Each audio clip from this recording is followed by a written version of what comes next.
CM Brajesh Pathak UP Olympic संघ के chairman बन गए हैं। एसोसिएशन की कार्यकारिणी में सभी पदाधिकारी निर्विरोध निर्वाचित हुए हैं। यूपी ओलंपिक संघ की वार्षिक बैठक में चेयरमैन का निर्वाचन हुआ।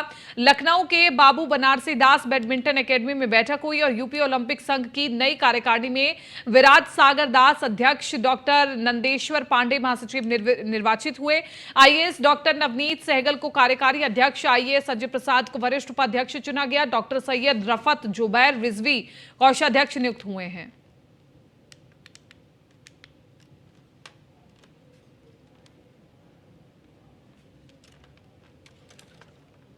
यूपी विधान परिषद के सभापति कुंवर मानवेंद्र सिंह ने मनोनीत कोटे के 6 विधान परिषद सदस्यों को सदस्यता की शपथ दिलाई। विधान भवन के राजश्री पुरुषोत्तम दास टंडन हॉल के सभागार में विधान परिषद के सभापति कुंवर मानवेंद्र सिंह ने विधान परिषद के लिए मनोनीत सदस्यों रजनीकांत माहेश्वरी, साकेत मिश्रा, लालजी निर्मल, तारिक मंसूर, रामसूरत राजभर और हंसराज विश्वकर्मा को परिषद की सदस्यता की शपथ दिलाई। विधान परिषद में मनोनीत कोटे को खाली 6 सीटों पर अलीगढ़ मुस्लिम विश्वविद्यालय के पूर्व कुलपति तारिक मंसूर, प्रधानमंत्री के पूर्व प्रधान सचिव और वर्तमान में श्री राम जन्मभूमि तीर्थ क्षेत्र ट्रस्ट की मंदिर निर्माण समिति के अध्यक्ष नृपेंद्र मिश्र के बेटे साकेत मिश्र, ब्रज क्षेत्र के भाजपा के पूर्व अध्यक्ष रजनीकांत माहेश्वरी, अंबेडकर महासभा के लालजी निर्मल, फूलपुर से पूर्व विधानसभा प्रत्याशी रामसूरत राजभर और वाराणसी के बीजेपी जिलाध्यक्ष व हंसराज विश्वकर्मा को 3 अप्रैल को परिषद के लिए मनोनीत किया गया था।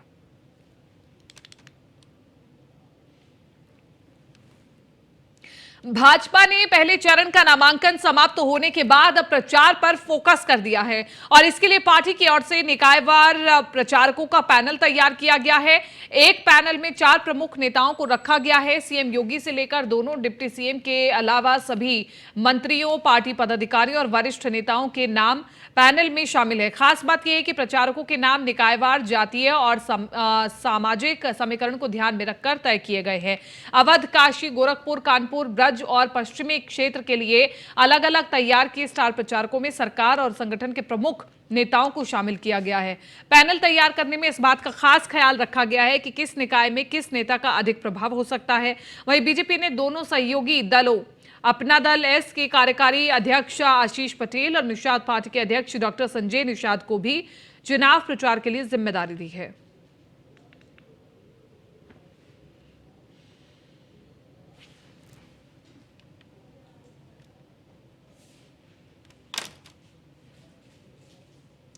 झांसी के चिरगांव नगरपालिका से बीजेपी प्रत्याशी संजले राजा निर्विरोध पालिका अध्यक्ष चुने गए हैं और सपा और बीएसपी के प्रत्याशी ने अपना अपना पर्चा वापस ले लिया, तो संजले राजा निर्विरोध चुने गए हैं। संजले राजा के पालिका अध्यक्ष निर्विरोध चुने जाने पर बीजेपी कार्यकर्ताओं में खुशी देखने को मिली है। दर्जनों बीजेपी कार्यकर्ताओं ने तहसील पहुंच करके खुशी मनाई है।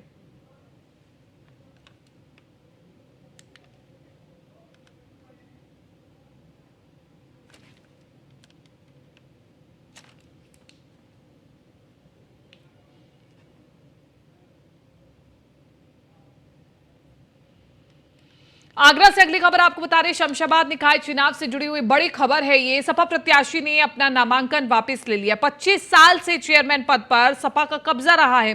पूर्व मंत्री शिव कुमार राठौर की पत्नी ने अपना नामांकन वापस ले लिया। सपा से चेयरमैन पद की दावेदार थी लक्ष्मी देवी राठौर और बीजेपी ने देवर ब्रिज मोहन राठौर को टिकट दी है। शमशाबाद में सपा का 25 साल का गढ़ खत्म। मेघ सिंह कुशवाहा निर्दलीय प्रत्याशी ने भी नामांकन लिया है वापस।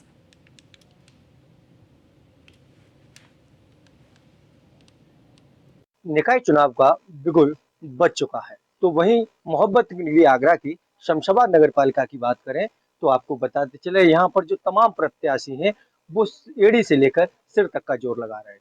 वहीं यहाँ की राजनीति में उथल पुथल भी देखने को मिल रही है। आपको बताते चले कि इस समय हमारे साथ जो भाजपा से प्रत्याशी हैं ब्रजमोहन राठौर वह मौजूद है। इससे पहले आपको बताते चले कि नगर पालिका शमशाबाद सीट पर पिछले 25 वर्षों से यानी कि भाजपा प्रत्याशी की भाभी और पूर्व राज्य मंत्री शिव कुमार राठौर की पत्नी जो थी वह यहाँ पर अपना सिंहासन जमाए बैठी हुई थी। इस बार भाजपा ने ब्रजमोहन राठौर यानी कि जो 25 साल से चेयरमैन थी उनके देवर पर विश्वास जताया है और चुनावी मैदान में उतारा है। सबसे पहले आप बताइए कि आप चुनाव लड़ रहे हैं, प्राथमिकता क्या रहेंगी, आप क्या प्राथमिकता है? प्राथमिकता जैसा कि आपने बताया कि 25 साल से जो यहाँ चेयरमैनी का कब्जा है, जो समाजवादी पार्टी का जो कब्जा है, वो शिव कुमार राठौर जो अब इस समय नहीं है, उनके जाने से यहाँ पर राजनीति शून्य हो गई है। और प्राथमिकता की बात यह है कि शिव कुमार राठौर ने यहाँ विकास कार्य अच्छे कराए हैं और ये जनता अच्छी तरह जानती भी है। जब से वो गए हैं, अगले 5 साल थे जो उनका कुछ स्वास्थ्य खराब रहा, 2-3 साल उनको गए हुए हो गई, तो वहाँ पर क्या है कि कुछ व्यवस्थाएं इस तरह की नहीं बन पा रही हैं क्योंकि वहाँ कोई देख रेख की वाला कोई व्यक्ति नहीं है। प्राथमिकता मेरी ये रहेगी कि जो भी नगर पालिका में सफाई का काम है, मकान चढ़ने का काम है, या हाउस टैक्स का काम है, या जल की जो व्यवस्था है, या लाइट की जो व्यवस्था है, सफाई की व्यवस्था है, वो सारी व्यवस्था में जैसा अभी चल रहा है उससे कहीं बहुत अधिक बना के देंगे। आपके जो भाभी हैं, सपा से प्रत्याशी हैं, उन्होंने अपना पर्चा वापस लिया है जो नामांकन है। ऐसा क्या कारण बना कि पहले तो वो फाइट में सामने आई, लेकिन आज उन्होंने पर्चा अपना वापस लिया है? ऐसा क्या कारण रहा है? समाज की और परिवार से बढ़ के कुछ नहीं होता। सभी लोगों का मिलके बैठ के फैसला हुआ, समाज का हुआ, परिवार का हुआ कि सबका भला इसी में कि परिवार से एक ही व्यक्ति चुनाव लड़े और समाज के हित में, परिवार के हित में उन्होंने जो त्याग दिया है, मैं उसको नमन करता हूँ। ये हमारे साथ जो भाजपा से प्रत्याशी हैं नगर पालिका शमशाबाद के, ब्रजमोहन राठौर, वह थे और उनका साफ कहना है कि जीत उनकी पक्की है और चुनाव एक तरफा है। अब ये तो आने वाला समय ही बताएगा कि जो जीत का ताज है वह किसके सर सजेगा। आगरा से न्यूज़ वन इंडिया के लिए संदीप शर्मा। शामली शहर के पंजाबी कॉलोनी को 2 वार्डों में बांटे जाने से नाराज पंजाबी समाज ने निकाय चुनाव का बहिष्कार किया। पंजाबी समाज के लोगों ने दर्जनों व्यापारियों ने अपनी दुकानों के सामने पोस्टर लगाए हुए हैं जिन पर साफ तौर पर लिखा हुआ है कि हमारे यहां वोट मांगने ना आए। आपको बता दें कि थाना आदर्श मंडी इलाके के मोहल्ला पंजाबी कॉलोनी को निकाय चुनावों के तहत 2 वार्डों में विभाजित किया गया है, जिसे लेकर के पिछले कुछ दिनों से पंजाबी कॉलोनी निवासी पंजाबी समाज के लोगों द्वारा निकाय चुनाव के बहिष्कार की बात की जा रही है। लोगों का कहना है कि जब तक उनकी समस्या को कोई नहीं समझता या फिर कोई उचित समाधान नहीं किया जाता, तब तक उनका विरोध निरंतर जारी रहेगा। ये पोस्टर हमने इसलिए लगाया है कि वार्ड पंजाबी समाज कॉलोनी में वोटों की राजनीति से 2 वार्डों में इसको कर दिया गया है, जबकि ये शुरू से ही एक वार्ड था और एक अलग ही पहचान अपनी रखता था। लेकिन अब इसको 2 भागों में बांट दिया गया है, जिससे हमारा समाज इसका पूर्ण रूप से विरोध करता है। वोटों की राज है, वोटों के लिए कि पंजाबी समाज को पंजाबी कॉलोनी में 2 वार्ड कर दिए गए हैं, इसीलिए जो है पंजाबी समाज ने इसका बहिष्कार किया है। तो आप वोट नहीं देंगे? नहीं, हम अपने समाज के साथ हैं, जैसा समाज चलेगा हम इसके साथ हैं। खास मोहल्ले में कुछ लोगों ने मतदान के बहिष्कार के लिए आह्वान किया है और उसमें ये तथ्य निकल कर के आ रहा है कि पहले वो लोग एक वार्ड में वोट डालते थे, परंतु अब वो वोटर विभाजित हो गए हैं, दूसरे वार्ड में चले गए हैं। प्राइमा फेसाई हमने जो इसमें जानकारी ली है वो फ़िलहाल इसमें कोई त्रुटि नहीं हुई है, क्योंकि जो जिस वार्ड में जिसका हाउस है वो उसी वार्ड का वोटर है। न्यायिक आयोग के सदस्यों ने प्रयागराज में कालवीन अस्पताल का दौरा किया और इसी अस्पताल के बाहर 15 अप्रैल को गैंगस्टर भाइयों अतीक अहमद और उसके भाई अशरफ की हत्या कर दी गई। न्यायिक आयोग के सदस्यों ने गैंगस्टर भाइयों अतीक अहमद और अशरफ की हत्या के क्राइम सीन को जांच के हिस्से के रूप में रिक्रिएट किया। मोतीलाल नेहरू मंडलीय चिकित्सालय कॉलविन के गेट पर माफिया अतीक अहमद और उसके भाई अशरफ की हत्या का सीन दोहराया गया। मौके पर पहुंचे अधिकारियों ने पूरे सीन को फिर से रिक्रिएट किया। अतीक और हमलावरों के बीच की दूरी को से नापा।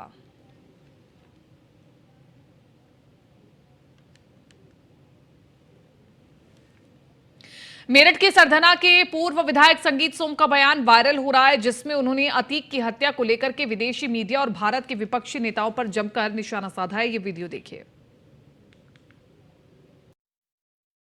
नेताओं द्वारा एक माफिया का महिमा मंडन किया जा रहा है और जिस तरीके से हिंदुस्तान की मीडिया दिखा रही है, जो रियलिटी है हिंदुस्तान की मीडिया वो दिखाने का भी काम कर रही है, लेकिन दुनिया में जैसे BBC न्यूज चैनल और अल जजीरा और द गार्जियन जो अखबार हैं जो पूरी दुनिया में जिन्हें माना जाता है कि बड़े अखबार है, हालांकि मैं नहीं मानता, एक वो अलग विषय है, लेकिन इन अखबारों द्वारा किस तरीके से हिंदुस्तान की छवि बिगाड़ने का काम किया जा रहा है। मैं अभी क्षेत्र में जा रहा था तो मैंने मोबाइल खोल के ऐसी न्यूज देखने लगा, तो देख रहे हैं कि इसमें देखिए आप लिखा है, जैसे अल जजीरा ने लिखा है कि ex MP Atiq Ahmed and brothers shoot dead. मैं पूछना चाहता हूं, एक्स MP आप लिख रहे हैं, ये तो धब्बा है, हिंदुस्तान के लोकतंत्र में धब्बा है कि इस तरीके के लोग भी MP बने हैं, इस तरीके के लोग भी MLA बने हैं।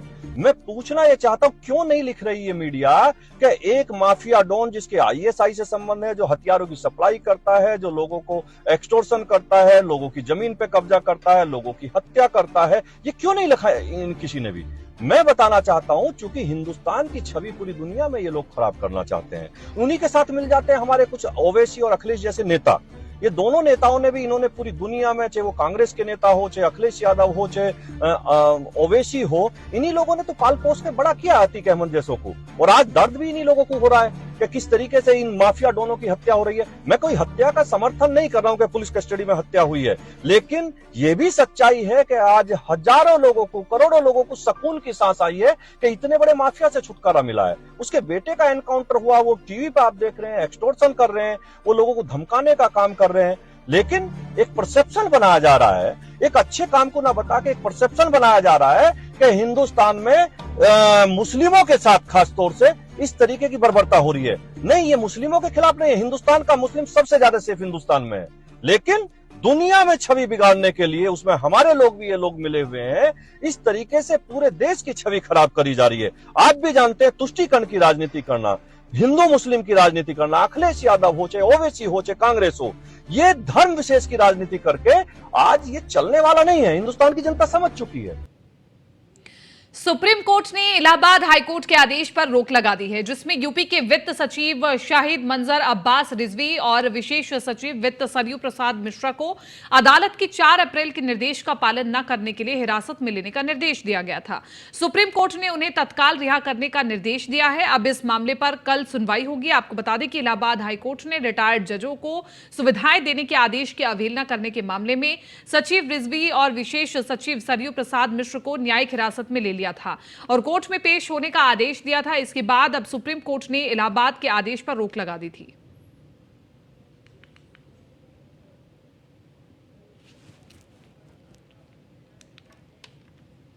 सुप्रीम कोर्ट ने इलाहाबाद हाईकोर्ट के आदेश पर रोक लगा दी है। रिटायर्ड जजों को सुविधाओं के मामले में ये सुप्रीम कोर्ट का बड़ा फैसला है। इसी के साथ साथ आपको बताएं कि सुप्रीम कोर्ट ने दोनों IAS को रिहा करने के आदेश भी दे दिए हैं।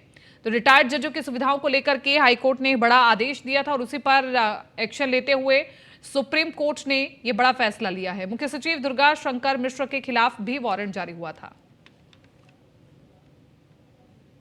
मेरठ में आर्मी इंटेलिजेंस और लालकुर्थी पुलिस ने कैंट से आर्मी का फर्जी मेजर गिरफ्तार किया है। आरोपी लोगों से नौकरी लगवाने के नाम पर 10 लाख रुपए से ज्यादा की ठगी कर चुका है। लालकुर्थी थाने में आर्मी इंटेलिजेंस की टीम पहुंची और पूछताछ की। आरोपी के कब्जे से आर्मी की वर्दी और आई कार्ड भी बरामद किए गए हैं। हरियाणा सरकार के कई विधायक और मंत्री के साथ फोटो भी आरोपी को मिले हैं।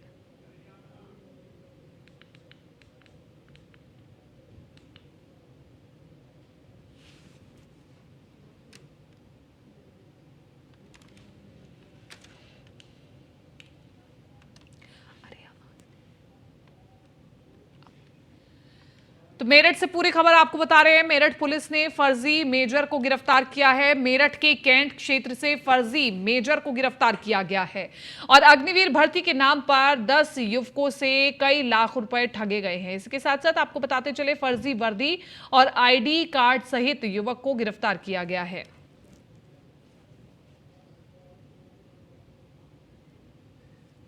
पीएम मोदी और कई अन्य केंद्रीय मंत्रियों का फोटो एडिट कर अपने साथ सोशल मीडिया पर लगाकर भौकाल दिखाकर लोगों से ठगी करने वाले एक शातिर ठग को यूपी STF ने गिरफ्तार किया है।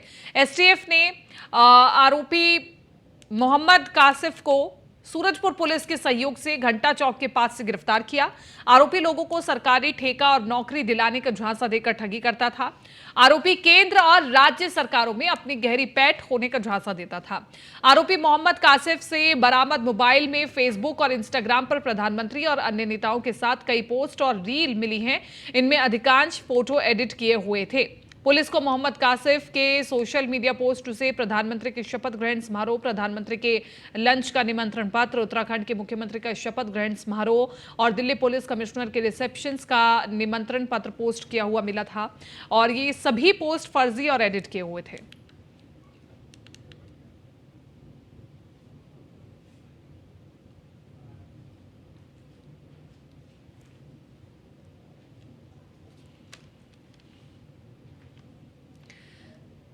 तमाम ये फोटोज हम आपको दिखा रहे हैं आपकी टीवी स्क्रीन पर, जहां पर एक युवक ने बड़े बड़े सेलिब्रिटीज के साथ अपनी फोटो को एडिट करके साथ में चिपकाया हुआ है और भौकाल बनाया है कि देखिए मेरी जानकारी इतनी है। पीएम के साथ भी फोटो एडिट करके लोगों को कई बड़े सपने दिखाए गए और ठग करता था ये युवक। झांसा देकर के आरोपी लोगों से ठगी करता था। नोएडा के सेक्टर 126 थाना इलाके में पुलिस ने मोबाइल फोन चोर गिरोह के 2 सदस्यों को गिरफ्तार किया है और उनके पास से बड़ी संख्या में चोरी किए हुए कीमती मोबाइल फोन बरामद किए गए हैं। पकड़े गए आरोपियों की निशानदेही पर नोएडा के विभिन्न मेट्रो स्टेशन, भीड़भाड़ वाले बाजार और बस स्टैंड से चोरी किए हुए 53 मोबाइल फोन बरामद किए गए हैं। बरामद मोबाइल फोनों की कीमत करीब 15 लाख रुपए बताई जा रही है। बुलंदशहर में गैंगस्टर फिरोज पर 14 तहत कार्रवाई की गई है। प्रशासन ने आपराधिक वारदातों से अर्जित धन से सृजित करीब 12 लाख की संपत्ति कुर्की है। फिरोज शातिर किस्म का गोकश बताया जाता है और उसके पास से करीब 16 आपराधिक मुकदमे दर्ज है। गैंगस्टर फिरोज अनूप शहर थाना इलाके के मलकपुर का रहने वाला है।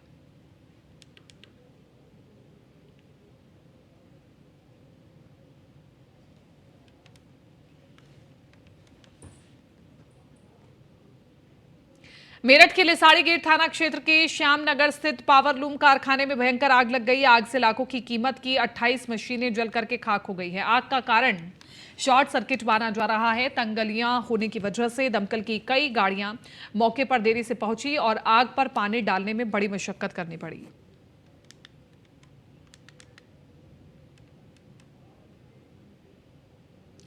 गोंडा जिले के कोतवाली नगर इलाके के रानी बाजार में दवा की दुकान में आग लग गई, जिसके बाद वहां हड़कंप मच गया। सूचना पर फायर ब्रिगेड की टीम पहुंची और कड़ी मशक्कत के बाद आग पर काबू पाया गया, लेकिन इससे पहले लाखों रुपयों की दवाइयां जल करके खाक हो गई। तो गोंडा से पूरी खबर आपको बता रहे हैं, जहां पर तस्वीरें भी दिखा रहे हैं। रानी बाजार में दवा की दुकान में आग लग गई। देखते ही देखते इस आग ने भीषण रूप धारण कर लिया। आप तस्वीरें देखिए, तस्वीरों को देख करके आपको अंदाजा लग रहा होगा कि आग कितनी भीषण थी और देखते ही देखते आग ने विकराल रूप धारण किया। लोगों में अफरा तफरी का माहौल बन गया और लोग जल्द से जल्द अपने स्तर पर भी इस आग को बुझाने की कोशिश कर रहे थे। कुशीनगर जिले के पडरौना इलाके के खड्डा रोड पर लीलाधर छपरा गांव में आग लग गई और आग ने कई घरों को अपनी चपेट में ले लिया। सूचना पर फायर ब्रिगेड की टीम मौके पर पहुंची और कड़ी मशक्कत के बाद आग पर काबू पाया गया। कुशीनगर की ये तस्वीरें आपको दिखा रहे हैं, जहां पर आग की एक और घटना सामने आई है।